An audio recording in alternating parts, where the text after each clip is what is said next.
जनाब ज़हीर साहब अपने मामलात में मसरूफ़ थे। तकरीबन 4 बजे मेरे पास पहुंच गए। बड़ी एहतियात से सूट प्रेस करके लाए थे, शर्ट, मैचिंग टाई, यहाँ तक के जूते भी। बड़ा एहतमाम किया था उन्होंने अपनी दानिस्त में। ये मालूम हो जाता कि शतरंज का एक अजीम खिलाड़ी, जिसने वो कुछ देखा हुआ है जिसका वो अभी ख्वाब में भी तसव्वुर नहीं कर सकते, उनके सामने मौजूद है तो शायद वो हैरत से बेहोश हो जाते। ये तमाम चीज़ें देखकर मुझे उन्होंने कहा, शाम की चाय लॉन पर लगवाई गई है। मेरा मतलब है मैंने मुलाजमों को हदायत कर दी है और आप जनाब आकिल रफ़ीक साहब तशरीफ़ लाएंगे मेहमान खुसूसी की हैसियत से, और फिर देखने वाले देखेंगे कि हमने क्या शाहकार तख्लीक किया है। आप ताउन का वादा कर चुके हैं, इसलिए कोई गड़बड़ नहीं होने दूंगा, बस ये ज़िद है मेरी। ठीक है, शाम की चाय 6 बजे लगेगी और सब लोग पहुंच जाएंगे। मैं 5:30 बजे आपके पास आऊँगा। नहा धोकर तैयार रहें, शेव कर लीजिएगा। अब ऐसा भी नहीं कि आपने कभी शेव ना की हो। जी जी, आप फरमाते रहें, मैंने कहा। मतलब यह है कि इसके बाद बस लिबास पहनना ही रह जाएगा, वो 5 मिनट का काम है। जी बहुत बेहतर, मैंने जवाब दिया। ज़हीर हस्बे आदत काफ़ी देर तक बैठा रहा, फिर चला गया। सारी हरकतें बचकाना थीं। मैंने एक खुशी सी महसूस की, बड़ी अपनाइयत का इजहार कर रहा था वो। फिर मैं शेव वगैरह का सामान लेकर बाथरूम में चला गया और मैंने बड़ी नफासत से शेव किया। सारे काम मुकम्मल किए, बाल वगैरह संवारे और फिर सूट पहन लिया। बड़ा नफीस तराश का सूट था और इसमें भी कोई शक नहीं था कि इतने अरसे के बाद एक बार फिर अपने असली रंग में आकर मुझे बड़ी फरहत का एहसास हुआ। उधर से भी ग्रीन सिग्नल दे दिया गया था कि जिस तरह चाहूँ जिंदगी गुजारूँ, कोई दिक्कत नहीं है, ना कोई एतराज़ है। चुनाचे ठीक ही था सब कुछ। टाई वगैरह की नोट दुरुस्त कर ली और फिर एक कुर्सी पर बैठकर जनाब ज़हीर साहब का इंतज़ार करने लगा। शायद खुद तैयार होने में देर हो गई थी उन्हें। हाँफते कांपते कोई 5:45 बजे मेरे पास पहुंचे। दरवाज़ा खोलकर धड़ से अंदर दाखिल हुए, ये कहते हुए कि उन्हें कुछ देर हो गई, लेकिन फिक्र की बात नहीं। जुमले मुंह में अधूरे रह गए। हमनको की तरह इधर उधर देखा और फिर मुझे देखने लगे। फिर गुसल खाने की तरफ भाग गए, अंदर झांका, बाहर निकल आए और फिर कमरे के बीचों बीच खड़े हो गए। खैरियत तो है भाई, तुम्हें क्या हो गया? मैंने उसकी बौखलाहटों को महसूस करते हुए कहा। खुदा की कसम, अरे बाप रे। वो कमरे के वस्त में खड़ा होकर चकराने लगा। मैं मुस्कुराती निगाहों से उसे देख रहा था। मैंने कहा, क्या हो गया? ये आप ही हैं मुर्शद। शहरों में जाएंगे तो क़यामत ढाएंगे, देहातों में जाएंगे तो लोगों को दीवाना कर देंगे। मैं कहता हूँ देने वाला जब देता है तो किसी को इतना कुछ दे देता है कि दूसरे जल भुनकर राखी हो जाएं। मुर्शद, खुदा की कसम, ऐसी हसीन शख्सियत है आपकी कि जो भी देखे दीवाना हो जाए। अब क्या रह गया? मगर ये टाई की नोट और ये सूट पहनने का तरीका लगता है इससे पहले बहुत सी हलाकतें कर चुके होंगे आप। ये सब कुछ जानते थे आप? अरे तौबा, मैं ही बेवकूफ़ था। समझते थे अपने आप को 30 मार खान, जामा ज़ेब ज़हीर। अब भुगत लो मियाँ ज़हीर बेग। बस भाई, मेरी समझ में नहीं आ रहा कि आपको देखकर पागल हो जाऊं। दिल तो यही चाह रहा है मगर चलिए नहीं होता।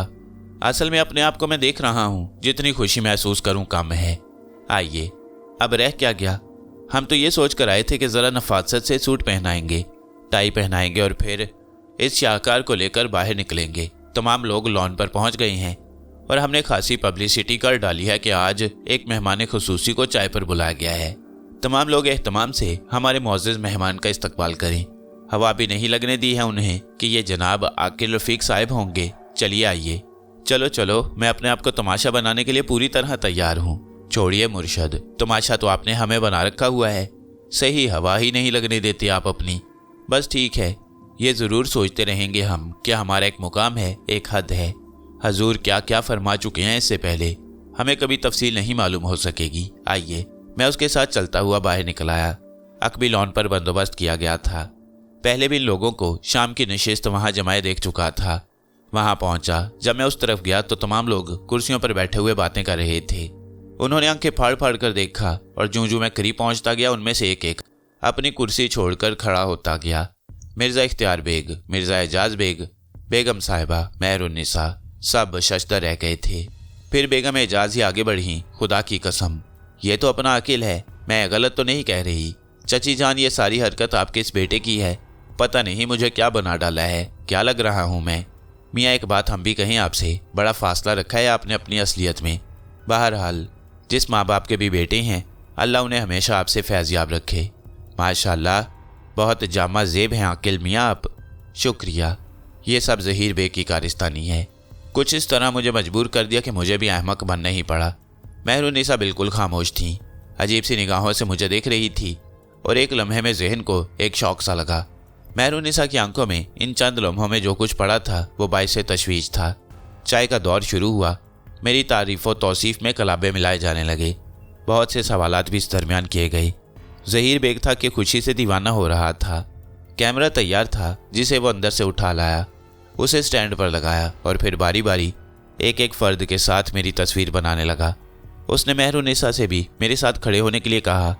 वो झिझकी तो मैंने उसे कहा, नहीं मेहरुन्निसा, बस ये ज़हीर मियाँ तो बहुत ज़्यादा बेतकल्लुफ़ हो रही हैं, आप बैठिए आराम से। अरे नहीं भाई, वाह, ये कैसे हो सकता है, आओ भाई खड़ी हो जाओ। मेहरुन्निसा झिझकती हुई मेरे करीब आ खड़ी हुई। मैंने उसके साथ भी तस्वीर बनवाई, फिर ऑटोमेटिक कैमरे से। ज़हीर बेग ने अपनी कई तस्वीर मेरे साथ बनवाई और कहने लगा, ये भी एक यादगार कहानी होगी हमारी ज़िंदगी में।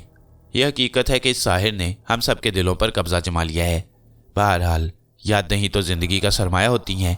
आकिल रफ़ीक शाह साहब, वाकई आप हमारी मुश्किल का हल भी बने और हमें मुश्किल में भी डाल जाएंगे। बड़े जज्बाती अल्फाज थे। बाहर तौर वक्त गुजारी हुई और उसके बाद रात हो गई। उन लोगों के जहनों पर जो भी तासुर था उसका भी दूर होना आसान नहीं था। दूसरा दिन आ गया। दिन में सब लोग बहुत मुतमईन थे। दोपहर को 2 बजे का वक्त था। ज़हीर बेग को मिर्ज़ा एजाज बेग अपने साथ कहीं ले गए थे। इख्तियार बेग साहिब गालिबन सो रहे थे। मैं अपने क्वार्टर में था कि मेहरुन्निसा आ गई, सफ़ेद लिबास में मलबूस, कुछ उलझी उलझी सी। मैं मुसलसल उसके बारे में सोचता रहा। पिछली शाम के बाद जितना भी वक्त उसके साथ गुजारा था उसमें मुझे एक अजीब सी कैफियत का एहसास होता रहा और ये कैफियत मेरे लिए परेशान कुन थी। इस वक्त उसकी आमद में एकदम झुरझुरी सी लेकर रह गया, लेकिन फ़ौरन ही मैंने अपने रवैये में एक नरमी, एक लचक पैदा करके उसे खुशामदीद कहा। खैरियत मेहरुन्निसा, तबीयत तो ठीक है ना? हाँ, वो उदास से लहजे में बोली। उसने अजीब सी निगाहों से मुझे देखा, फिर कहने लगी, कुछ बातें करना चाहती हूँ आपसे। बैठो, क्या बात है? मैं बड़ी अपनायत से बोला। वो चंद लम्हात गर्दन झुकाए कुछ सोचती रही, फिर उसने कहा, यूनिवर्सिटी में मेरा किरदार इतना बेदाग रहा है कि मैं उस पर नाज करती हूँ। आप अव्वल तो मुझ पर यकीन कर लीजिए और अगर नहीं तो ज़हीर बेग से पूछिए, और इस पर भी अगर मुमकिन ना हो तो अगर कभी इलाहाबाद जाना हो तो मेरे बारे में ज़रूर मालूम कीजिएगा। मैंने हमेशा इन बेख्तियार जज्बों का मजाक उड़ाया है जिन्हें उर्फ़ आम में मोहब्बत के जज्बात कहा जाता है। मैं जानती हूँ आकिल रफ़ीक साहिब, इंसानी नफ्सियात में जिनसे मुखालिफ से मुतासिर होना एक बुनियादी अमर है और हो सकता है इसे बहुत से गलत नाम भी दिए जाते होंगे, लेकिन जिन जज्बात से अचानक ही मेरा वास्ता पड़ गया उन्होंने मेरा पूरा किरदार दागदार कर दिया है। बहुत गौर किया, मैंने सोचा और बिल आखिर अपनी हल्की फितरत की बुनियाद पर यह फैसला किया कि आप ही को अपना दर्द दिल सुना दूं। मेरे मसीहा आप बने हैं, हो सकता है अब भी मेरी मसीहाई आप ही करें। मैंने अपना नुस्वानी मियार बिल्कुल ख़त्म कर दिया है और इसकी बुनियादी वजह यह है कि मुझे इल्म है कि आप चले जाएंगे और इसके बाद मेरा आपसे कोई वास्ता नहीं हो सकेगा। शायद मैं इस कदर मजबूत फितरत की मालिक नहीं हूँ कि इस अनजाने दर्द को सीने में रख कर जी सकूँ। आकिल रफ़ीक साहिब, शायद मेरे दिल में आपके लिए वो जज्बा बेदार हो गया है जो एक औरत के दिल में मर्द के लिए बेदार हो जाता है, या जिनसे मुखालिफ के लिए किसी के भी दिल में। बताइए, मेरे दर्द की भी कोई दवा है आपके पास? कोई ऐसा अमल है जिससे मेरी मुश्किल का हल मिल जाए? उसकी आवाज़ आंसुओं में गुंद गई। मैं सरासीमा निगाहों से उसे देख रहा था। वह बिलाशुबा एक नफीस लड़की थी, लेकिन इंसानी कमज़ोरियों से मेरा बार बार वास्ता पड़ चुका था। किसी के दिल में यह एहसास जागना गैर मामूली बात नहीं थी। अलबत्ता मेरे पास सचमुच उसके दर्द का दरमा नहीं था। फिर क्या करूं? बहरहाल इन लोगों ने जो रवैया रखा था मेरे साथ और यहाँ मैंने जो मोहब्बतें पाई थीं, उनके पेश नज़र किसी का तसव्वुर भी दिल में नहीं ला सकता था। चंद लम्हात खामोश रहने के बाद मैंने कहा, मेहरुन्निसा, आप यहाँ एक बदतरीन मुश्किल का शिकार थीं। मुझे इसलिए भेजा गया था कि आपके मर्ज़ का इलाज करूँ। खुदा का शुक्र है कि आप तंदुरुस्त हो गईं। देखें मेहरुन्निसा, मैंने सुना है और आपने खुद बताया कि इलाहाबाद यूनिवर्सिटी में आपका तालीमी किरदार बेमिसाल है और अपनी तालीम के अलावा और किसी झगड़े में नहीं फंसी। असल में जो कुछ आपके दिल में बेदार हुआ है इंसानी फितरत से अलग चीज़ नहीं है, लेकिन बाज़ औक़ात हम खुद भी अपने दिल में पैदा होने वाले जज्बात का सही तज्जिया नहीं कर सकते। आप इख्तियार बेग की पोती, एजाज बेग साहब की बेटी और ज़हीर बेग की बहन हैं। यहाँ आकर मुझे सबसे पहले जो एहसास हुआ वो ये था कि इन सब ने मुझे बेपनाह पनाहियत दी है। ये सब अपनी गर्ज के बंदे नहीं हैं, बल्कि इनके दिल में मोहब्बत का जज्बा बहुत शदीद है। ऊपर से लेकर नीचे तक तमाम लोगों ने मुझे इस अंदाज में खुशामदीद कहा जैसे उनका कोई बहुत ही अपना करीबी अजीज उनके दरमियान आ गया हो। मैं खुद भी इन जज्बों से मुतासिर हुआ। मिर्ज़ा ज़हीर बेग की बहन की हैसियत से मेरे दिल में बिल्कुल यही तड़प बेदार हो गई, जैसे मेरी अपनी बहन किसी मुसीबत का शिकार हो। और मेहरुनिसा, मैंने आपको उन्हीं निगाहों से देखा। आप यकीन कीजिए, मैं उतना ही परेशान था आपके लिए जितना मिर्ज़ा ज़हीर बेग हो सकता है, या मेरे वो बुज़ुर्ग जिन्होंने हमेशा मेरे सर पर बुज़ुर्गों की तरह हाथ रखा। मोहब्बत के मुख्तलिफ नाम होते हैं मेहरुनिसा साहिबा। भाई बहन की मोहब्बत भी उतनी ही शदीद होती है जितनी दूसरी मोहब्बतें। आपका किरदार बेदाग है और आपके ये अल्फाज मेरे पास आपकी अमानत। ज़िंदगी भर इन्हें अपने सीने से लगा कर रखूँ और कभी अपनी बहन को रुसवा ना होने दूँ। जज्बों की थोड़ी सी किल मरोड़ दीजिए। अपने महबूब की बजाय अपने दूसरे भाई का दर्जा दीजिए मुझे। आप यकीन कीजिए, एक बहन की मोहब्बत बड़ी कीमती चीज़ होती है, और बहन के लिए उसकी भाई की मोहब्बत। मेहरुनिसा, बहुत मामूली सा टर्न देना पड़ेगा आपको, लेकिन आप महसूस करेंगी कि इस मोहब्बत में जो तमानियत है वो इस हैजानी जज्बे में नहीं मिलेगी जो किसी को पाने की तलब में पैदा हो जाती है। गौर कीजिए, मेरी आंखों में देखिए, गौर कीजिए। मेहरुनिसा, बराहे करम मेरी आंखों में देखिए। मैंने दोबारा कहा और उसने आंसू भरी निगाहें उठाकर मुझे देखा। बस इसके बाद जो होना चाहिए था वही हुआ। मैंने आहिस्ता से कहा, हाँ मेहरुनिसा, तुम मुझे एक भाई की हैसियत से चाहोगी। तुम्हारे दिल में इन जज्बों का अंदाज बदल जाएगा। तुम बहुत नफीस लड़की हो और मैं नहीं चाहता कि तुम किसी हसरत का शिकार हो जाओ। सुना तुमने? तुम्हारे दिल में मेरे लिए सिर्फ एक भाई का प्यार होगा, जैसे ज़हीर बेग के लिए है, और तुम मुझे एक बहुत अच्छे अंदाज में देखोगी। बस इससे ज़्यादा कुछ नहीं होना चाहिए। तुम मेरी बात समझ रही हो ना? उसने आहिस्ता से हाँ कहा, और यही उस वक्त मुनासिब था। बजाय इसके कि मैं घुमा फिरा कर नाक पकड़ता या ऐसे अच्छे घराने को किसी दूसरी मुसीबत का शिकार करता जिसमें ज़िंदगी ही ज़िंदगी थी, मुझे से कोई फ़ायदा भी ना होता। मैंने जो कुछ भी किया था उसका फ़ैसला चंद लम्हात में ही कर लिया, और उसके बाद मैंने मेहरुनिसा को अपने सैर से आज़ाद कर दिया। उसे यहाँ अपनी मौजूदगी का गलत अंदाज में एहसास भी नहीं हुआ। कहने लगी, तो जनाब आकिल रफ़ीक साहब, आपने बिलाखिर मेरा काम कर ही दिया और इसके बाद आप चले जाएंगे। हाँ मेहरुनिसा, एक बात मुझे ईमानदारी से बताएंगी आप? अब भला आपसे झूठ बोलूँगी? आपके दिल में मेरे लिए कोई तसव्वुर है? वो चंद लम्हात मुझे देखती रही, फिर उसने आहिस्ता से कहा, यकीन कर लेंगे आप मेरे इन जज्बात पर। क्यों नहीं, एक ही भाई था मेरा, लेकिन अब मुझे यूँ महसूस होता है जैसे मैं दो भाइयों की बहन हूँ। आप आकिल रफ़ीक, आप अजनबी हैं, आए हैं चले जाएंगे, लेकिन सिर्फ एक बात जहन में रखिएगा, हम आपको भूलेंगे नहीं। मैं शायद आपका शुक्रिया अदा करने के लिए आई थी। वैसे आपको यकीन है कि अब मेरे लिए कोई मुश्किल ना होगी? 100% यकीन है, मैंने जवाब दिया। मैं चलती हूँ, गालिबन काफ़ी देर हो गई है मुझे यहाँ आए हुए। न जाने एकदम से चक्कर सा क्यों आ गया। अच्छा फिर खुदा हाफिज़। खुदा हाफिज़, मैंने भी कहा और मुस्कुराती निगाहों से उसे जाता हुआ देखता रहा। फिर न जाने कब तक सोचों में डूबा रहा। इन लोगों की तसल्ली के लिए ज़रूरी था कि मैं मज़ीद चंद रोज़ यहाँ क़याम करूँ, लेकिन अब सच्ची बात यह थी कि कोई ख़ास काम नहीं रहा था मेरा, और मैं ये सोच रहा था कि मुझे अब यहाँ से निकलना चाहिए। बाकी मामलात जूं के तूं थे। ज़हीर बेग, एजाज़ बेग, बेगम एजाज़ बेग और मिर्ज़ा इख्तियार बेग सारे के सारे मेरी मोहब्बतों में डूबे हुए, हर एक मेरी दिलजोई के लिए मसरूफ़ अमल। रात हो गई, खाने वगैरह से फरागत हासिल हुई। बहुत देर तक बातें करते रहे और इसके बाद मैं अपने कमरे में आकर अपने बिस्तर पर लेट गया। मैं ये सोच रहा था कि मुझे अब क्या करना चाहिए। वैसे जहन में बहुत से ख्यालात भी थे। इन लोगों ने मुझे जो नेमतें दी थीं वो मैंने अपने जहन में रखी थीं, और इसके बाद अब यह ज़रूरी था कि मैं उन लोगों की तलाश में निकल पड़ूं जो ज़िंदगी की परेशानियों का शिकार हैं।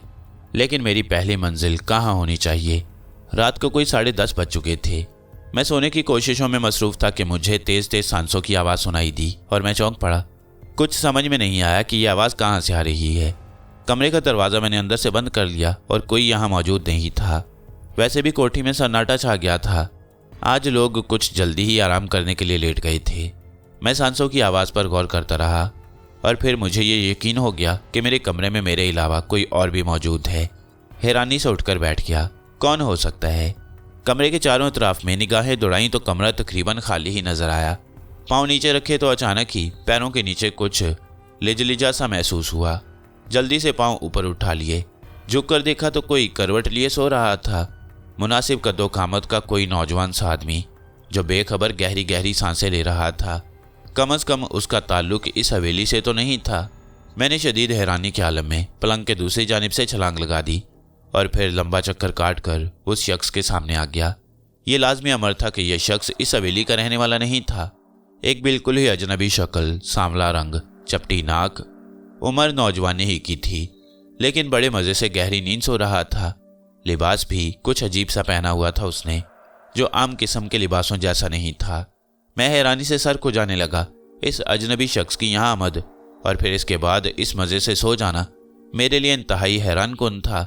समझ में नहीं आ रहा था कि क्या करूं। बहरहाल तजस्सुस इस बात से तो बाज नहीं रख सकता था कि उसे जगाकर उसकी यहाँ आमद के बारे में मालूम करूं। कहीं कोई चोर वगैरह तो नहीं है जो इस तरह घुस आया है और फिर ना जाने क्यों इतनी गहरी नींद सो गया है। कुछ देर सोचता रहा, फिर इसके बाद मैंने उसके शाने पर हाथ रखकर जोर से उसे झंझोड़ा। वह बेख्तियार हड़बड़ा कर उठ बैठा। पहले अपनी गहरी सुरख आंखों से मुझे घूरता रहा। अजीब सा चेहरा था उसका, और इसके बाद एकदम सहमे हुए अंदाज में उठ खड़ा हुआ। इधर उधर नजर डाली, फिर सीधा खड़ा हो गया। मुआफ करना मेरे आका, मुझे सोने का मर्ज है, बस क्या बताऊं। नींद है कि टूटी पड़ती है। मेरा बस चले तो 24 की बजाय 48 घंटे सोता रहूं। मुआफी चाहता हूं। उसने दोनों हाथ बांधकर गर्दन झुकाते हुए कहा।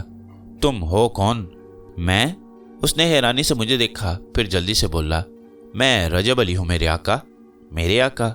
नहीं, आप मेरे आका, वो जल्दी से बोला। फिर कहने लगा, अगर इजाज़त हो तो मुंह पर पानी के छींटे मार लूं। असल में नींद बहुत गहरी आ गई थी। इजाज़त है। मैंने कोई जवाब नहीं दिया और वो उसी तरह खड़ा रहा, मेरी इजाज़त के बगैर आगे नहीं बढ़ा। मैंने कहा, लेकिन तुम हो कौन और यहाँ कैसे आ गए? गुलाम हूँ आपका आका। सुबहान अली ने मुझे आपके पास भेजा है। किसने? सुबहान अली ने, हमारे सरपंच सुबहान अली ने। सरपंच सुबहान अली? वो शहनाम के वालिद? हाँ, शहनाम के वालिद, हमारे सरपंच। उन्होंने मुझे आपकी खिदमत में भेजा है। वो शायद बात तय हुई थी ना किसी तावान वगैरह की। मुझे इजाज़त दे दो 1 मिनट के लिए, ज़रा मुंह धोआऊं, फिर इत्मीनान से आपको बता सकूंगा। मैं हैरानी से उसे देखता रहा।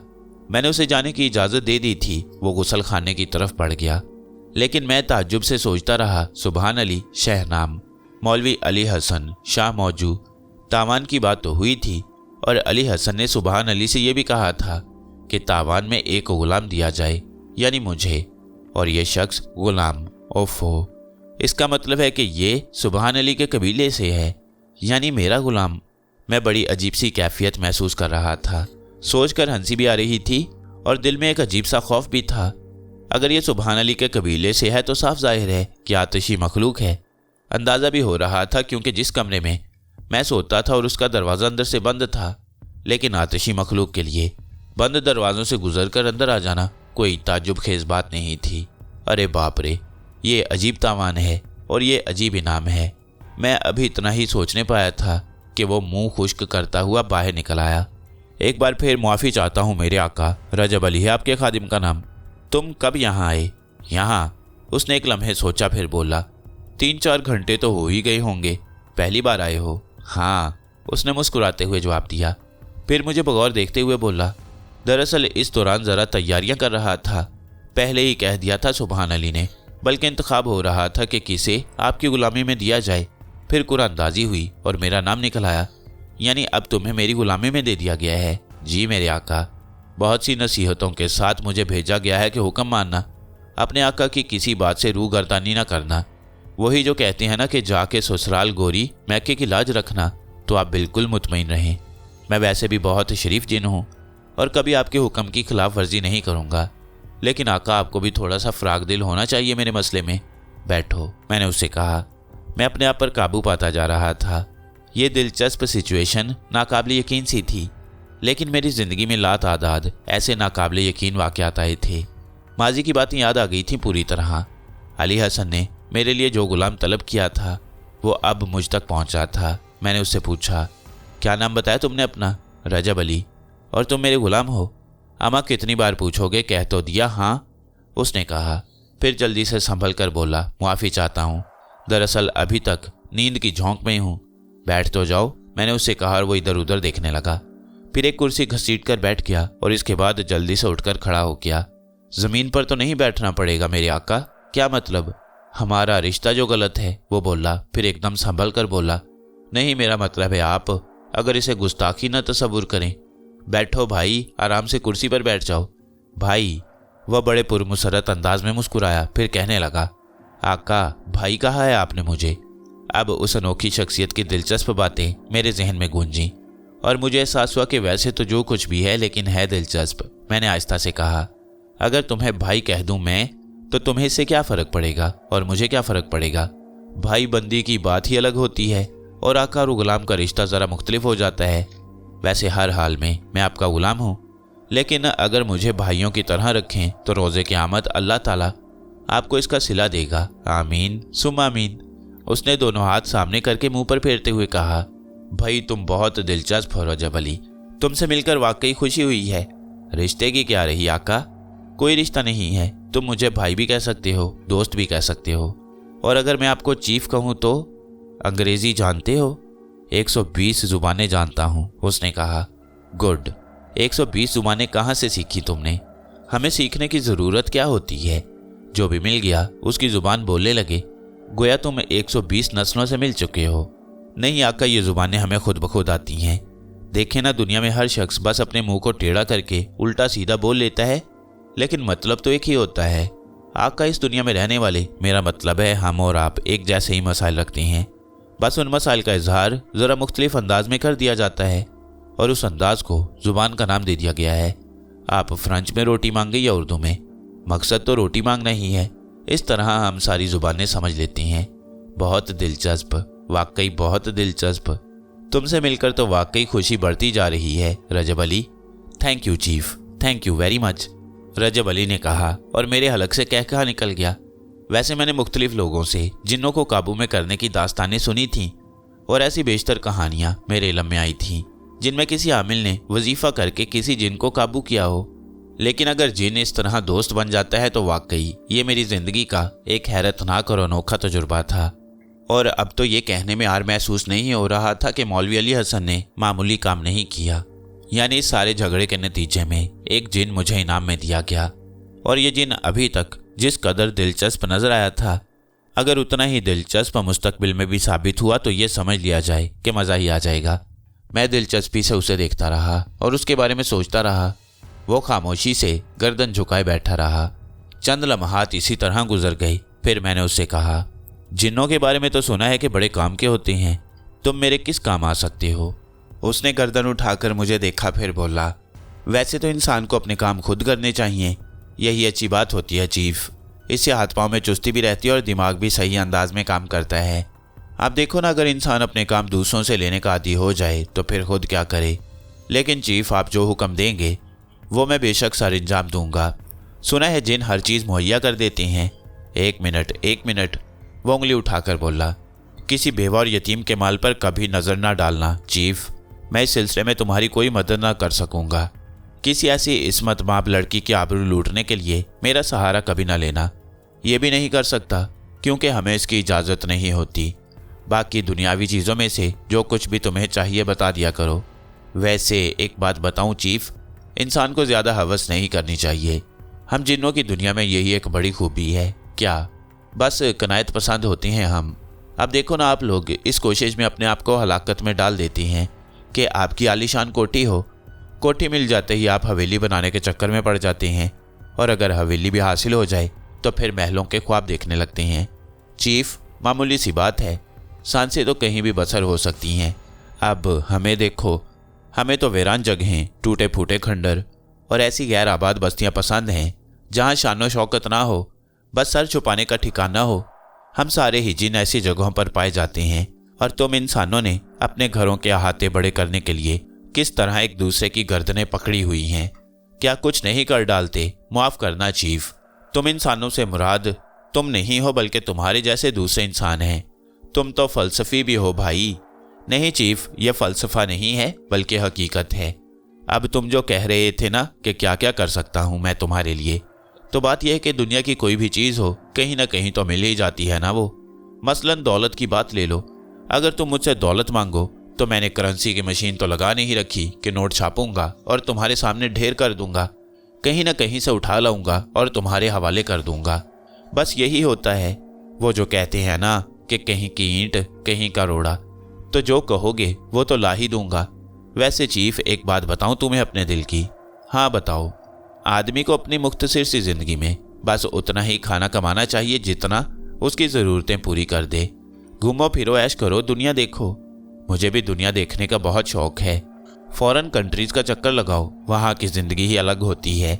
एक मर्तबा फंस गया था एक इंसान के चक्कर में, बस क्या बताऊँ चीफ कैसी गुजरी।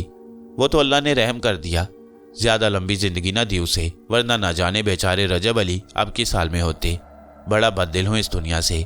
और जब सुबहान अली सरपंच ने मुझे आपकी तहवील में भेजा तो सच्ची बात है कि बड़ा गम हुआ था मुझे कुरानदाजी में अपना नाम निकल आने का।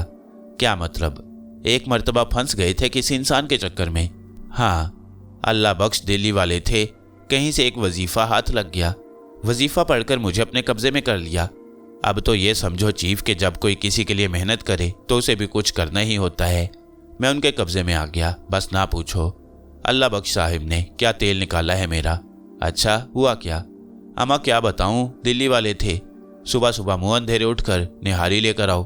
बेचारा बावर्ची निहारी पकाकर तैयार होता ही था कि मुझे उसमें से एक देगची निहारी निकाल लेनी पड़ती थी, फिर नली और भेजे भी पड़े हों उसमें। चीफ जिंदगी अजाब करके रख दी थी। ऐसे ही काम सौंपा करते थे वो मुझे।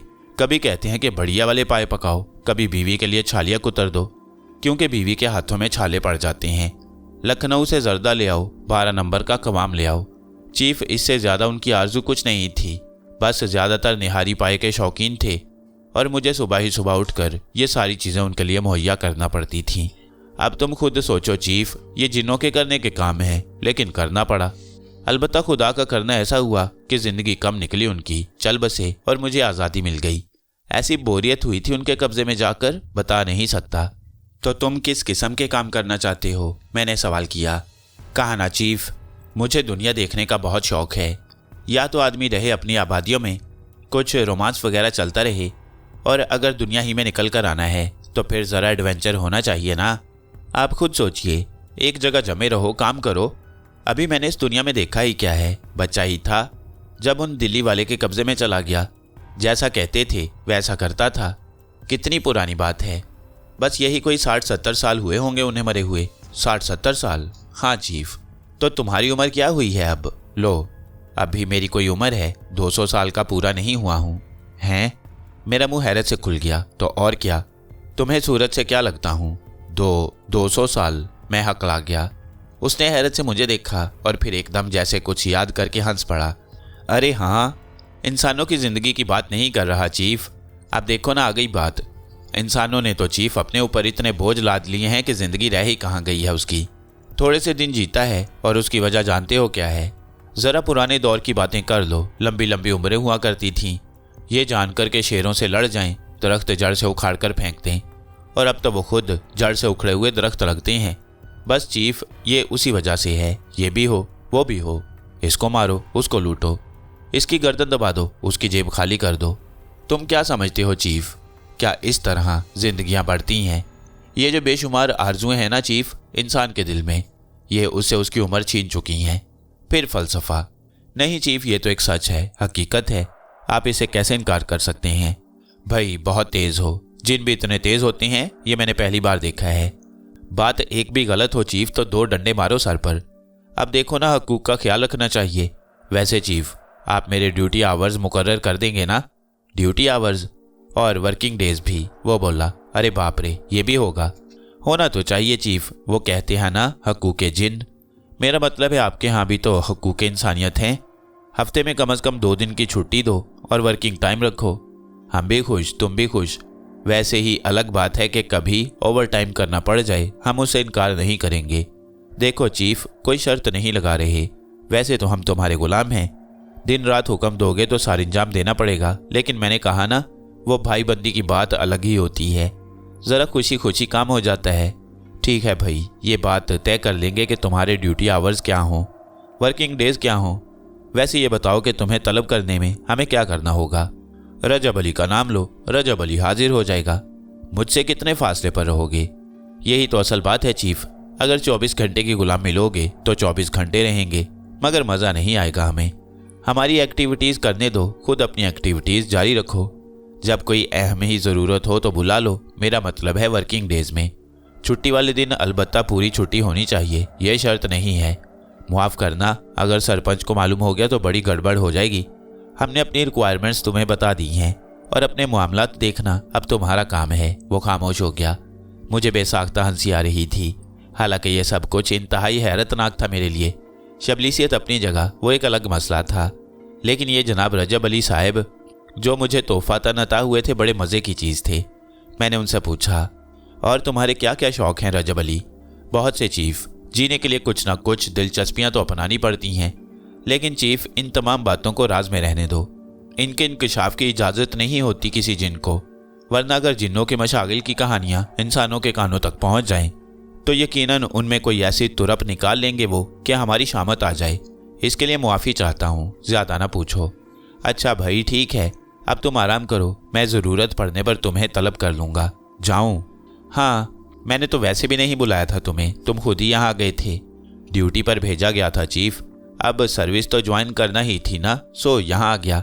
आप सो रहे थे, मैंने सोचा चलो अच्छा है मैं भी थोड़ी सी नींद ले लूँ। अच्छा जाऊँ? हाँ जाओ, आराम करो, मैंने कहा और वो कुर्सी पर बैठे बैठे गायब हो गया। मैं फटी फटी आंखों से कमरे के बंद दरवाजे को देखता रह गया। बहुत देर तक बैठा, उसके बारे में सोचता रहा, और कुछ नहीं तो कम अज़ कम जिंदगी के लिए एक इंतहाई दिलचस्प मशगला हाथ आ गया था। अगर गौर करता तो वही तमाम अजीबोगरीब एहसासात दिमाग पर छा जाते। मुझ जैसा आदमी तो बड़ी पुरसुकून जिंदगी गुजार सकता था, लेकिन यह भी एक मुजाहरा था कुदरत का कि सब कुछ हासिल होने के बावजूद दिल इज़्तिराब का शिकार था, और मैं वो मुतमईन ज़िंदगी नहीं गुजार रहा था जो इतना कुछ हासिल होने के बाद इंसान को नसीब होती है। क्या नहीं था मेरे दस्ते कुदरत में। खुदा ने मुझे इस कुव्वत से नवाज कर दुनिया मेरे सामने तस्कीर कर दी। इवन कार्लोस मुझे मजबूर तो नहीं कर सकता। यह तो मेरी अपनी पसंद की बात है कि मैं शबलीसियत का हक अदा करूं या ना करूं, लेकिन बस ये जज्बा पैदा हुआ था मेरे दिल में।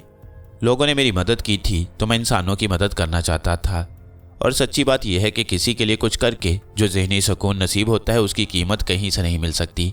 अब मिर्ज़ा इख्तियार बेग ही का मामला था। उनकी कितनी मोहब्बतें हासिल हो गई थी मुझे। ज़रिया तो कुछ था ना, यहाँ पहुँचने की वजह भी थी, जवाज़ भी था, और उसमें सच्चे जज्बे भी शामिल थे, और उन सच्चे जज्बों का सिला भी था। मुझे उन लोगों ने समझा दिया था कि दरवेशियत और बुजुर्गी किसी तालीम के हसूल से हासिल नहीं होती, बल्कि अमल बहुत कुछ देता है। अमल जारी रखो, जो चाहते हो वो शायद मिल जाए। उसमें भी पाबंदियाँ आयद कर दी गईं। साफ कह दिया गया मुझसे कि सिर्फ उसी के लिए ना जीऊँ जो अपनी तलब हो। दूसरों की तलब पूरी करना नेक अमल है।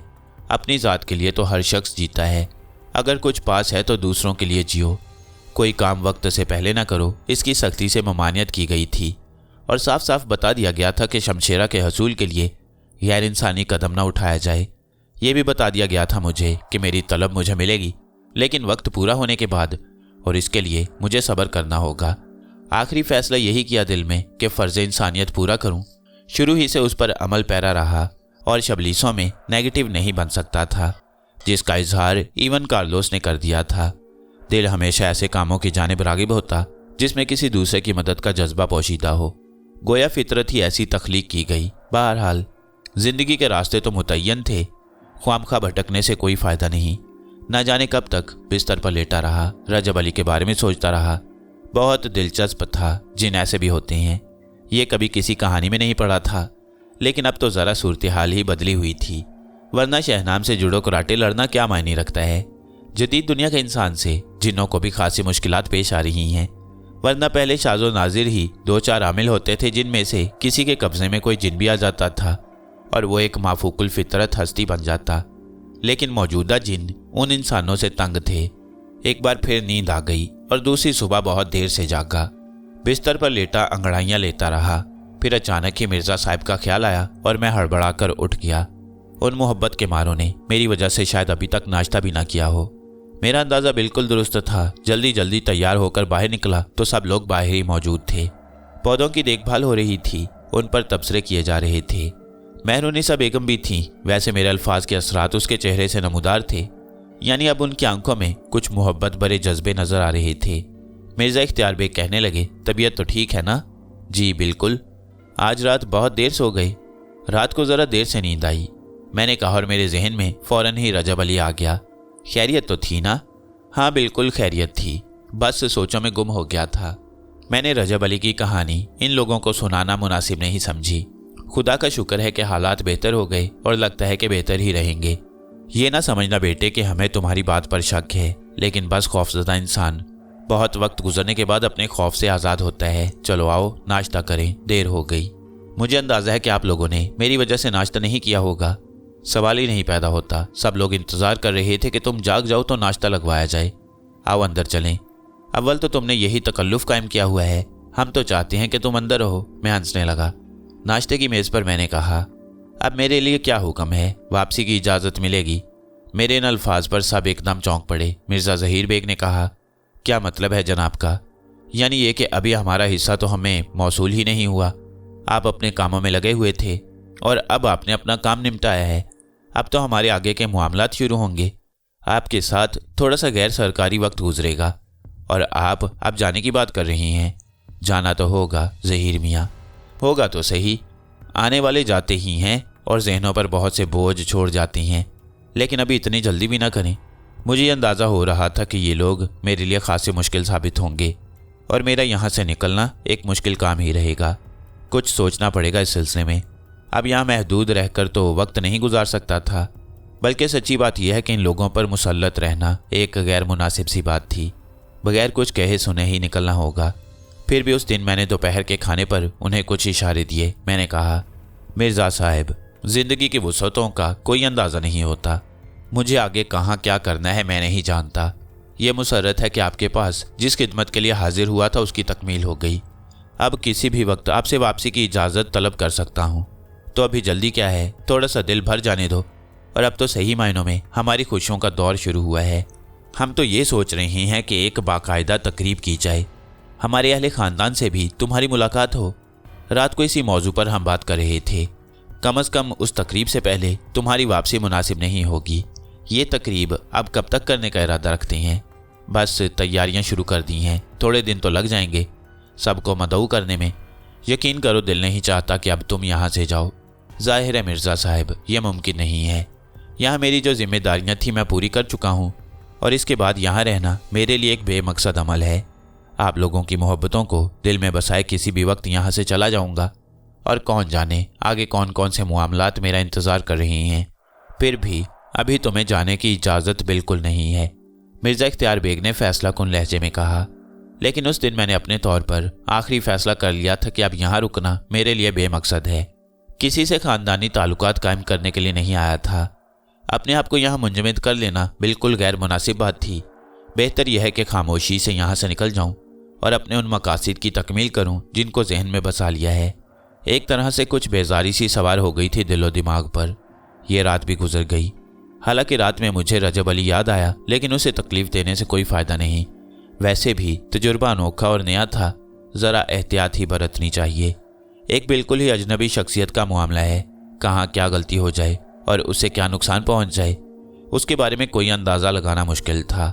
हाँ, फुर्सत के लम्हात में कोशिश ज़रूर करूँगा, बल्कि ऐसा कोई मामला अगर दरपेश हुआ तो उसे आजमाऊँगा। हो सकता है काम की चीज़ निकले। दूसरे दिन के लिए मुकम्मल तौर पर फैसला कर लिया था कि सहारनपुर से चल पड़ूं। दिन के 10-11 बजे तक मामूलात में मसरूफ़ रहा। यहाँ से कुछ ले जाना तो था नहीं।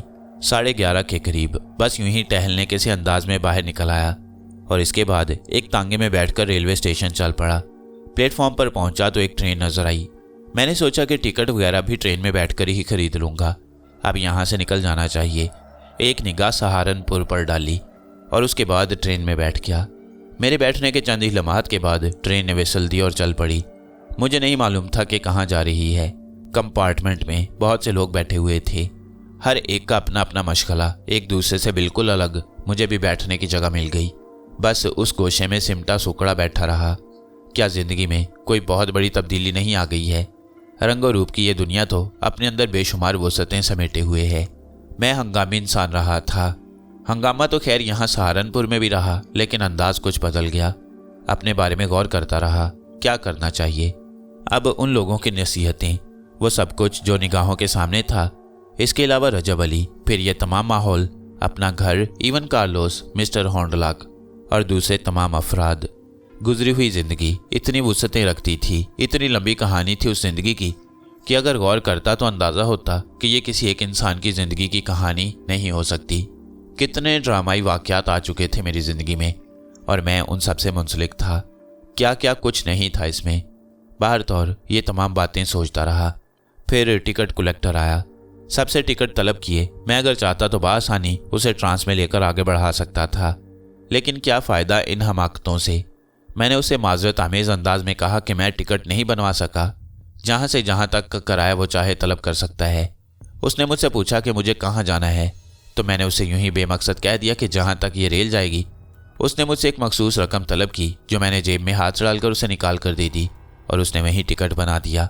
शाम के 4:45 बजे का वक्त था जब ट्रेन स्टेशन पर रुकी। रेलवे प्लेटफॉर्म पर एक सील नजर आई जिस पर जवालापुर लिखा हुआ था। अचानक ही दिल में एक ख्याल जागा, यहीं क्यों न उतरा जाए।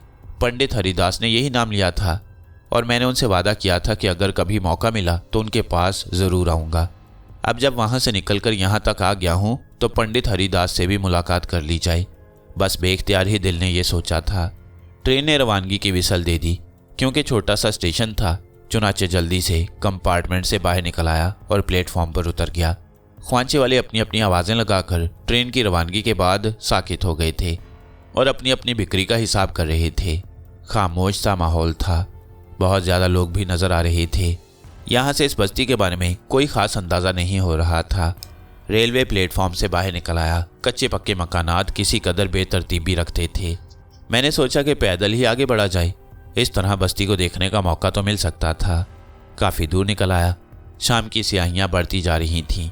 एक जगह रुककर मैंने एक दुकानदार से यहाँ किसी क्यामगाह के बारे में पूछा तो उसने फ़ौरन ही सवाल किया, हिंदू हो भैया? मुसलमान? मुसलमान हूँ। तो फिर जुम्मन खां की सराय चले जाओ, वही एक जगह है जहाँ तुम्हें रुकने की जगह मिल जाएगी। हिंदू होते तो हम तुम्हें कालिदास की धर्मशाला के बारे में बताते, मगर जुम्मन खान की सराय ज़्यादा अच्छी रहेगी। ये यहाँ से कितने फासले पर है, वो बस आगे जाके उल्टे हाथ पर मुड़ो, किसी से भी पूछ लेना, ज़्यादा दूर नहीं है। मुसाफिर हो, कहीं से आए हो? हाँ, छोटा सा है अपना जवालापुर और छोटी छोटी बातें हैं यहाँ की।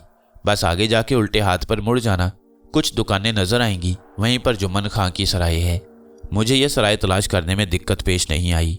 अच्छा खासा बड़ा इलाका था और सुरख ईंटों की चुनी हुई दीवार के दरमियान एक दरवाज़ा नज़र आ रहा था। एक दुकानदार ही ने मुझे सराय के बारे में बताया और मैं दरवाजे के करीब पहुंच गया।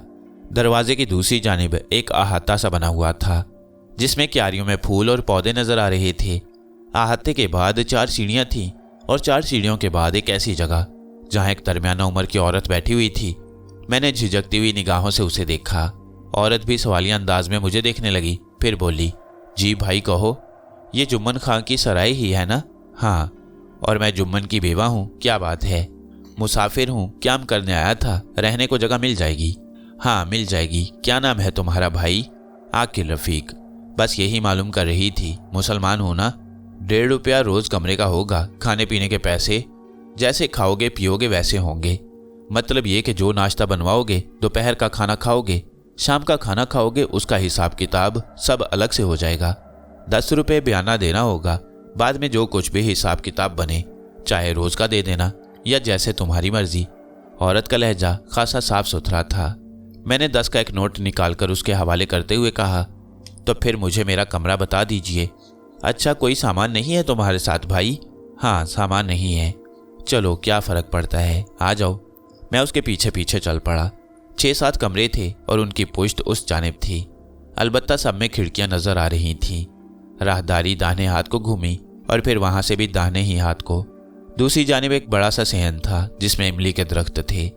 अहाता काफ़ी ऊंचा था और उस तरफ कोई दरवाज़ा भी नहीं था ताकि कोई नादहिंदा मुसाफिर बकाया जात की अदायगी किए बगैर वहाँ से निकलना भाग गए। गोया उन्होंने सब कुछ महफूज रखा था। एक कमरे का दरवाज़ा खोलकर जुम्मन खां की बेवा मुझे अंदर ले आई। अच्छा कमरा था, बिलाशुबा कुशादा, साफ सुथरा। फर्श नंगा था। एक तरफ दीवार में अलमारी बनी हुई थी, एक जानिब मटका रखा हुआ था, उसके साथ ही गिलास और पानी निकालने वाला मग। बाथरूम का इंतज़ाम उसी सेहननुमा जगह में था जहाँ इमली के दरख्त झूल रहे थे। नहाने का बंदोबस्त भी उसी सिमत था। एक चारपाई पड़ी हुई थी जिस पर साफ सुथरी सफ़ेद चादर बिछी हुई थी और तकिया रखा हुआ था। बहुत सस्ती जगह थी। इस दौर में तस्वुर भी नहीं किया जा सकता था, लेकिन जवालापुर जैसी बस्ती में यही काफ़ी था। यहाँ आता ही कौन होगा, उसने मुझसे कहा। रात का खाना तो खाओगे ना भाई? हाँ, मेरा नाम आकिल है, मैं बता चुका हूँ आपको। आप चाहे तो मुझे आकिल भाई कहकर मुखातिब कर सकती हैं। रात के खाने में जो भी आपने पकाया हो, हम इंतज़ाम रखते हैं हर चीज़ का। इस वक्त यहाँ सिर्फ 3 मुसाफिर हैं। आप जैसा भी कहें, गोश्त भी पक सकता है, दाल और सब्ज़ी भी। जो भी आपने दूसरों के लिए पकाया हो या अगर ना पकाया हो और आप उनके लिए पकाएं तो उसमें मेरा हिस्सा भी शामिल कर लें। बल्कि पैसे आप पहले लेती जाएं ताकि आपको कोई दिक्कत ना हो। मैं नहीं कह सकता कि मैं यहाँ कितने दिन ठहरूंगा, हो सकता है ज़्यादा दिन ठहर जाऊँ। ये थोड़े से पैसे खाने पकाने के और रख लीजिएगा। सुबह को नाश्ता भी लूँगा, बाकी आपको बता दूंगा कि खाना खाना है या नहीं। रात में खाना ज़रूर खाऊंगा। मैंने 20 रुपये निकाल कर उसे दिए। उसने गहरी निगाहों से मुझे देखा, गर्दन हिलाकर बाहर निकल गई। सराय में मुझे क्याम के लिए जगह मिल गई। पंडित हरिदास से मुलाकात ज़रूर की जाएगी, लेकिन जाहिर है उनकी मेज़बानी नहीं कबूल की जा सकती। एक तो गैर मज़हब से ताल्लुक़ रखते थे, फिर ये कि मेरा उनसे कोई ऐसा वास्ता भी नहीं था। बस एक सरसरी सी मुलाकात। उनके अपने धर्म के मुताबिक कुछ ऐसी बातें जो मेरे लिए बाइस दिलचस्पी थीं। यही एक छोटा सा रिश्ता था, मिल लेने में कोई हर्ज नहीं था। मिर्ज़ा ज़हीर बेग याद आया, बड़ा हंसमुख नौजवान था। अगर उसे मौका मिल जाता तो वो मेरे साथ ही साथ लगा फिरता। याद तो करेंगे वो लोग मुझे, लेकिन ऐसी ना जाने कितनी यादें मैं ना जाने कहाँ कहाँ छोड़ आया था। गर्ज ये कि ये तमाम बातें सोचता रहा। कोई 8 बजे का वक्त होगा कि मेरे कमरे के दरवाजे के बाहर से किसी ने पूछा, मुसाफिर जी, खाना ले आऊं? आवाज़ उस औरत की नहीं थी जिसने अपने आप को जुम्मन खां की बेवा बताया। होगा कोई, मैंने दिल ही दिल में सोचा और कहा कि ले आओ। थोड़ी देर के बाद जो लड़की खाना लेकर आई उसकी उम्र 27-28 साल से कम नहीं होगी। मामूली से कपड़े की शलवार कमीज पहने हुए थी। हाथों में खाने के बर्तन थे। लंगड़ाती हुई चली आ रही थी। गालिबन उसका एक पाँव काफ़ी छोटा था। एक हाथ में भी कोई खराबी थी, क्योंकि जब उसने खाने के बर्तन रखे तो हाथ मुड़ा हुआ था। मैंने उसे गहरी निगाहों से देखा। कबूल सूरत थी, लेकिन बदन में नुक्स था।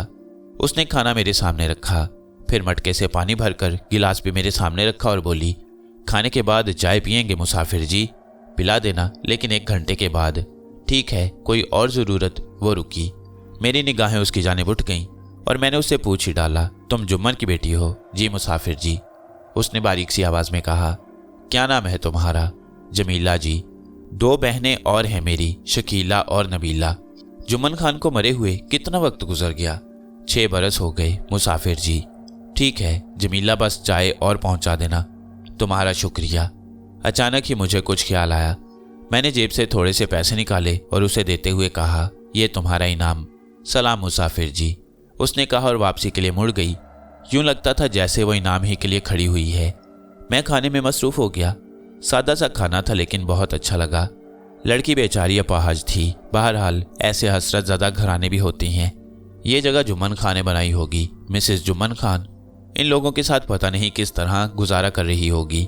1.5 रुपये रोज़ में कमरा था। सिर्फ 3 कमरे भरे हुए थे।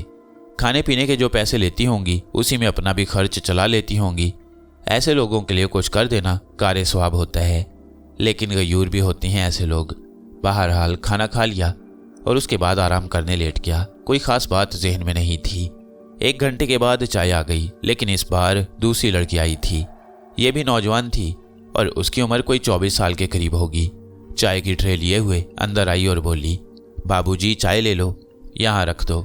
मैंने एक तरफ इशारा करते हुए कहा, हमें दिखता नहीं है बाबूजी, आपको तकलीफ तो होगी क्या? मेरा जहन झुंझुना गया। मैंने जल्दी से अपनी जगह से उठकर चाय की ट्रे उसके हाथ से ले ली। ये लड़की पहली लड़की से ज़्यादा खूबसूरत थी, लेकिन उसकी पलकें बार बार झपक रही थीं और पुतलियां एक जगह साकित थीं। मैंने बेख्तियार पूछा, अरे तुम चाय क्यों ले आई? वो पहली लड़की जमीला क्यों चाय नहीं लाई? वो खाना खा रही थी। बाबूजी आप ये चाय ले लो, ऐसे काम तो हम लोग कर लेते हैं, तुम्हें नज़र नहीं आता? नहीं बाबूजी, मेरा मतलब है कि तुम्हारी आंखों की ये रोशनी कैसे चली गई? शुरू से नहीं थी या? हाँ बाबूजी, हम पैदाइशी अंधे हैं। ओह, मैंने अफसुर्दगी से कहा। फिर पूछा, तुम्हारा नाम क्या है? शकीला है जी। हमसे छोटी नबीला है, वो बड़ी है जो आपके लिए खाना लाई थी। हम तो फिर भी ठीक हैं। बेचारी नबीला के तो दोनों पैरों को फालिज मार गया है, वो तो हाथों के बल चलती है। क्या?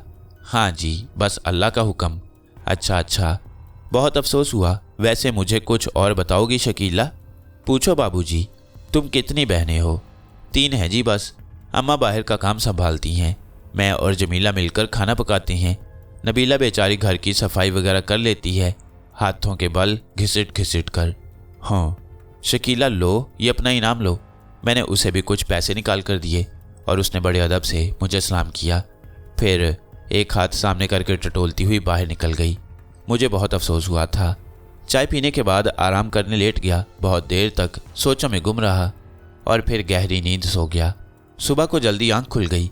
सोचा था कि अब हरिदास के बारे में मालूमात हासिल करके उससे मुलाकात करूंगा और हो सकता है थोड़ी बहुत तफरीहात का आगाज हो जाए। यूं ही सुबह की खुशगवार हवा ही से लुत्फ अंदोज होने के लिए कमरे का दरवाज़ा खोलकर बाहर निकल आया। सामने नजर पड़ी तो एक दरख्त की आड़ में किसी को मौजूद पाया। झाड़ू हाथ में थी और गालिबन सफाई हो रही थी। क्या सेहन था, हल्की हल्की गर्द उड़ रही थी। मैंने उधर देखा तो दरख्त की आड़ में से 2 हाथ नजर आए। फिर आहिस्ता आहिस्ता एक लड़की नीचे ज़मीन पर घसीटती हुई झाड़ू हाथ में लिए आगे बढ़ती नजर आई। उसका पूरा जिस्म सलामत था, लेकिन शायद पाँव बेजान थे। ज़मीन पर पाँव के बल आगे बढ़ बढ़कर वो झाड़ू दे रही थी। ये भी बहुत अच्छी शक्लो सूरत की लड़की थी और इसकी उम्र 20 साल से कम नहीं होगी। दिल में शदीद दुख का एहसास हुआ। बेचारी जुम्मन की बीवी के सामने इन तीनों का बोझ था। लड़कियां नौजवान थी, लेकिन तीनों की तीनों अपाहिज गरीब लोग थे। इससे ज़्यादा गम की बात और कुछ नहीं थी। दिल में ये एहसास और भी शदीद हो गया कि इन लोगों की कुछ मदद करनी चाहिए। मैं आहिस्ता आहिस्ता सहन की जानिब बढ़ा तो लड़की ने हाथ रोक लिए, मुझे देखने लगी, फिर मुतरन्नम आवाज़ में बोली, बाबूजी आप सुबह को जल्दी जाग जाते हैं, हमें मालूम नहीं था। सुबह को जाग कर आप चाय तो नहीं पीते फौरन ही। तुम लोग किस वक्त जाग जाते हो? अम्मा तो 5 बजे जाग जाती हैं, नमाज पढ़ती हैं और उसके बाद तंदूर जला लेती हैं। हम लोग भी जल्दी उठ जाते हैं, सफाई सुथराई कर लेते हैं। नबीला है तुम्हारा नाम? हाँ बाबूजी। उधर के हिस्से की सफाई कर चुकी हो नबीला? जी बाबूजी। तुम्हें तकलीफ नहीं होती ये सब कुछ करते हुए? नहीं बाबूजी, आदी हैं इसके। मैं एक ठंडी सांस लेकर खामोश हो गया। नौजवान लड़की थी और ज्वालापुर जैसे देहाती माहौल की परवरदा, लेकिन साफ सुथरी तबीयत की मालिक मालूम होती थी। बातें करने में भी कोई झिझक नहीं होती थी उसे। बहरहाल इसके बावजूद मैंने उससे ज़्यादा बातें करना मुनासिब नहीं समझा और कमरे में वापस आ गया। लेकिन दिल बहुत दुख रहा था इनके लिए और मैं सोच रहा था कि क्या करना चाहिए। फिर ज़्यादा देर नहीं गुजरी थी कि जमीला चाय लेकर आ गई। दरवाजे पर दस्तक दी थी उसने और फिर चाय दानी और प्याली उठाते हुए अंदर आ गई। माफ़ करना मुसाफिर जी, अम्मा कह रही थी कि आपने उसको सुबह की चाय के बारे में बताया नहीं था। अब अम्मा का कहना है कि सुबह जितनी जल्दी आप कहेंगे आपको चाय पहुंचा दी जाएगी। नहीं जमीला ठीक है, बस जब तुम लोग आराम से जाग जाया करो ना तो नाश्ते से पहले मेरे लिए भी एक प्याली चाय का बंदोबस्त कर दिया करो। नाश्ते में क्या खाएंगे जी? यहाँ डबल रोटी भी मिल जाती है, अंडे भी, पराठे भी पका देती हैं अम्मा। रात का सालन भी रखा हुआ है, जैसा आप कहें। जो सबके लिए पकाओ मेरे लिए भी ले आना। मैंने जवाब दिया और वो गर्दन हिलाकर बाहर निकल गई। थोड़ी देर के बाद नाश्ता आ गया, लेकिन नाश्ता वो औरत लाई थी जिसने अपने आप को जुम्मन खान की बेवा बताया था। नाश्ता उसने मेरे सामने रख दिया और मुअद्दब लहजे में बोली, कोई तकलीफ तो नहीं है आपको यहाँ सोने में, वक्त गुजारने में? किसी चीज़ की ज़रूरत हो तो मुझे बता दीजिए। आप खुद नाश्ता लेकर क्यों आई? बच्चियों में से किसी को क्यों नहीं भेजा? बच्चियां बावर्ची खाने में मसरूफ़ हैं। सुबह का वक्त सफाई सुथराई का वक्त होता है। मैंने खुद ही आपके लिए नाश्ता तैयार कर दिया। ये अंडे हैं, ये पराठे हैं और ये रात का सालन है। कुछ और हुक्म हो तो बता दीजिए। नहीं, आपका क्या नाम है बहन? मैं आपको किस नाम से पुकारूं? उसने चौंक कर मुझे देखा, फिर आहिस्ता से बोली, जब बहन कह दिया तो फिर किसी और नाम की क्या ज़रूरत है? वैसे मेरा नाम हसीना है। बच्चियों के बाप का इंतकाल हो चुका है। हाँ, जुम्मन मर गया मुझे बेसहारा छोड़कर, और अब यह सारा निज़ाम मैं खुद संभाले हुए हूँ। बस अल्लाह से यही दुआ होती है मेरी कि इज़्ज़त की रोटी मिल जाया करे। 3 बेटियों की माँ हूँ, बहुत से मसाइल सामने रहते हैं। अल्लाह ही मददगार होता है भाई, बाकी और कोई किसी के क्या काम आ सकता है। आपको ज़रा भी कोई तकलीफ़ हो तो बता दीजिए। कुछ देर बातें करना चाहता हूँ आपसे। आप तो मसरूफ़ होंगी इस वक्त? हाँ, अभी तो मसरूफ़ हूँ, थोड़ी देर के बाद फुर्सत हो जाएगी, मगर बाहर बैठना होता है। वो दोनों मेहमान भी आज नहीं आए जो यहाँ ठहरे हुए हैं। शायद रात को किसी काम से कहीं रुक गए। सामान तो अभी है उनका, गए नहीं हैं। मैं नाश्ते के बाद काफ़ी देर तक अपने कमरे में रहा और फिर खासा वक्त गुजार कर जब मुझे ये ख्याल हुआ कि हो सकता है कि अब हसीना को फुर्सत हो तो उसके पास पहुंच गया। वो अपनी मखसूस जगह बैठी हुई थी।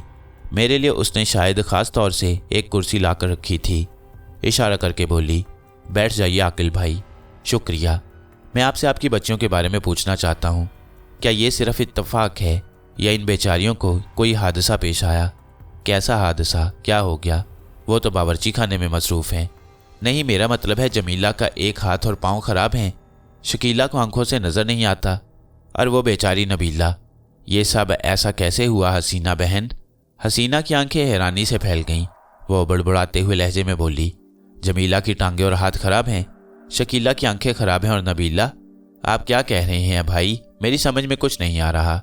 और अब मेरे हैरान होने की बारी थी। मैंने ताज्जुब से कहा, क्या आपकी बच्चियां जिस्मानी तौर पर बिल्कुल दुरुस्त हैं? खुदा का एहसान है। क्यों? आपसे किसने कहा? मेरी समझ में कुछ नहीं आ रहा। हुआ क्या? जमीला जब आई थी तो लंगड़ाती हुई आई थी और उसने एक हाथ भी टेढ़ा किया हुआ था। मैंने ताज्जुब से उस बच्ची से पूछा कि उसे क्या तकलीफ है, तो उसने आंसू भरी आवाज़ में बताया कि उसका एक पाँव और एक हाथ खराब है। उसने बताया कि उसकी बहन शकीला आंखों से माजूर है और देख नहीं सकती, और नबीला उसका निचला धड़ मफलूज हो गया है। मैंने नबीला को भी देखा था, पिछले सेन में ज़मीन पर घसीट घसीट कर झाड़ू दे रही थी। खुदा इन्हें समझाए। हसीना ने उल्टा हाथ पेशानी पर मारा और सर झुकाकर आंखें बंद कर लीं। मैं शशदर निगाहों से उसे देख रहा था। वो चंद लम्हात के बाद हाथ उठाकर बोली, ये उम्र ही कमबख्त ऐसी होती है। हालांकि न तन भर पहनने को न पेट भर खाने को, फिर भी दिल में गुदगुदियाँ होती हैं और जी चाहता है कि शरारतें की जाएं। मुआफ़ कर दीजिए भाई, तीनों आफत की परकाला हैं। खुदा के फजलो करम से तीनों ठीक हैं। अरे हाँ, आपने कहीं तरस खाकर उनको कुछ दे तो नहीं दिया? नहीं, कुछ खास नहीं, मगर अचानक ही मेरे मुंह से हंसी निकल गई। मैंने पुरमुसर्रत लहजे में कहा, आपका मतलब है वो जिस्मानी तौर पर बिल्कुल ठीक हैं और ये सिर्फ उनकी शरारत थी? समझ रही हूँ, सब कुछ समझ रही हूँ। अब जेब में कौड़ी भी नहीं है उनके, और सब अपने अपने चक्कर में है कि पैसे हाथ लगें। कुछ दिया है आपने उन्हें? नहीं हसीना बहन, कोई ख़ास चीज़ नहीं। लेकिन आप यकीन कीजिए, आपके मुंह से यह सब कुछ सुनकर मुझे बिल्कुल गुस्सा नहीं आया, बल्कि एक बड़ी मुसर्रत हुई। मेरे दिल में बड़ा दुख पैदा हो गया था उन बच्चियों के लिए। माशाल्लाह नौजवान हैं, उनकी माजूरी उनके लिए अजाब बन जाती। मैं मसरूर हूँ, मगर उन्हें ऐसा नहीं करना चाहिए था। अभी खबर लेती हूँ उनकी। नहीं, बराहे करम रहने दीजिए। मुझे तो यह सब कुछ बहुत अच्छा लगा। आप उनसे कुछ भी नहीं कहें, मगर बड़ी बदतमीजी है ये। और फिर आप लोगों की इज्जत और आप लोगों के साथ ताउन तो हमारा रोज़गार चलाता है। अगर उन्होंने ऐसी हरकत किसी और के साथ कर डाली और कोई बुरा मान जाने वाला हुआ तो कहेगा ना कि उसे बेवकूफ़ बनाया गया। मैं बुलाती हूँ अभी। रहने दें, कोई ऐसी बात नहीं है। बल्कि आप उनसे ना कहें कि मुझे उनके बारे में सब कुछ मालूम हो गया है। मैं हंसता रहा। फिर हसीना भी मेरे साथ हंसने लगी। फिर आहिस्ता से बोली, क्या बताएं भाई, सूरत हाल कुछ ऐसी है कि ज़िंदगी बड़े खौफ से गुजर रही है। देखें अल्लाह को क्या मंजूर। आप ये ना समझे कि मैं इस तरह आपकी हमदर्दियाँ हासिल करना चाहती हूँ। हम लोग भी कभी अच्छी खासी ज़िंदगी गुजारते थे, मगर वक्त है, सब चलता है। जुम्मन खान के इंतकाल के बाद ज़रा ज़िंदगी मुश्किल हो गई, लेकिन ईमान है मेरा कि गुजर जाएगी आसानी से। यकीनन आपको इन बच्चियों की फ़िक्र भी होगी। हाँ, बेटे होते तो फ़िक्रें वो संभाल लेते। बेटियों की फ़िक्रें हैं और तन्हा मेरी ज़ात है। देर तक मैं हसीना से दिलजोई की बातें करता रहा, फिर अपने मतलब पर आ गया। हसीना बहन, यहाँ आपके इस ज्वालापुर में कोई पंडित हरिदास रहते हैं? पंडित जी? हाँ हाँ, ज्योतिषी है ना वो? जी जी, उन्हीं की बात कर रहा हूँ। ये क्या रहा उनका मकान? मेरी इस सराय के बिल्कुल पीछे, बराबर की गली से गुजर कर उल्टे हाथ वाली गली में मुड़ना होता है। यूँ समझ लें आपके सराय के बिल्कुल पीछे पड़ता है उनका घर। बहुत भले आदमी हैं, आप उन्हें जानते हैं? हाँ, मैंने मुस्कुरा कर कहा, उन्हीं से मिलने यहाँ आया हूँ। किसी अपाहिज बच्ची को भेज देती हूँ आपके साथ, घर पर छोड़ आएगी। हसीना ने ऊपरी होंठ भींच कर कहा और मैं ज़ोर से हंस पड़ा। नहीं, रहने दीजिए, उनका भरम रहने दीजिए। जो पता आपने मुझे बताया है उस पर तो बआसानी पहुँच जाऊँगा। हसीना पुरख्याल अंदाज में गर्दन हिलाने लगी। वह मुस्कुरा भी रही थी और संजीदा भी हो जाती थी। यह भी एक अच्छी बात थी कि पंडित हरिदास का मकान तलाश करने में मुझे ज़्यादा तगोदो नहीं करनी पड़ी। मैंने हसीना से कहा कि दोपहर का खाना हो सकता है देर से खाऊं। वह जो कुछ भी पकाए बस तैयार करके रख ले, मैं पंडित हरिदास से मिलने जा रहा हूं। फिर कुछ देर के बाद तैयार होकर सराय से बाहर निकल आया। जहन में बहुत से ख्यालात थे। पंडित हरिदास की दोनों बेटियां याद आ रही थीं। उनके तस्वुर के साथ दिल में ज़हीर बेग का ख्याल भी आ जाता। दिलचस्प नौजवान था। फिर हसीना की तीनों बेटियां याद आईं। दिल बहुत खुश हो रहा था। उनकी शरारत अपनी जगह, खुशी की बात यह थी कि वो किसी कमी का शिकार नहीं थी। मैं उस गली में दाखिल हो गया जिसके बारे में हसीना ने बताया। फिर एक मकान के बारे में अंदाज़ा लगाया कि यही हरिदास का घर हो सकता है। दरवाजे की जंजीर बजाई और चंद लम्हात के बाद दरवाज़ा खुल गया। हरिदास की बेटी बिमला थी। पिताजी घर पर, उसने रवानी में कहा और फिर यकदम खामोश हो गई। दूसरे लम्हे उसके अलग से एक चीख निकली, तुम! दीदी दीदी, वो आ गए, वो आ गए। अरे दीदी देखो, वो आए हैं। कौन आ गया? क्यों हलक फाड़ रही है? अंदर से सरला निकल आई। पदम पदम पूर्णा, पदम पूर्णा, बिमला ने कहा। इसी असना में सरला ने भी मुझे देख लिया। उसके हलक से भी एक चीख निकली। मैं उनकी इस अनोखी खुशी से लुत्फ़अंदोज़ हो रहा था। मैंने कहा, शायद पंडित जी घर पर मौजूद नहीं हैं, मैं फिर आ जाऊंगा। मैंने वापसी के लिए कदम उठाए कि बिमला ने एक लंबी छलांग लगाई और बुरी तरह मुझ पर आ पड़ी। उसने मुझे दबोच लिया। अरे वाह, जाओगे कैसे? अरे आओ ना, कोई मेहमान हो हमारे। अरे वाह। अचानक उसे एहसास हुआ कि वो मेरे ऊपर लदी हुई है। उसका चेहरा सुर्ख हो गया और वो शर्माकर पीछे हट गई। आओ ना, अंदर आ जाओ। मैं अंदर दाखिल हो गया। दोनों बुरी तरह खुश नजर आ रही थीं। ज़हीर बेग ने चुपके से मेरे कान में कहा, मुर्शद 5-5, अकेले अकेले।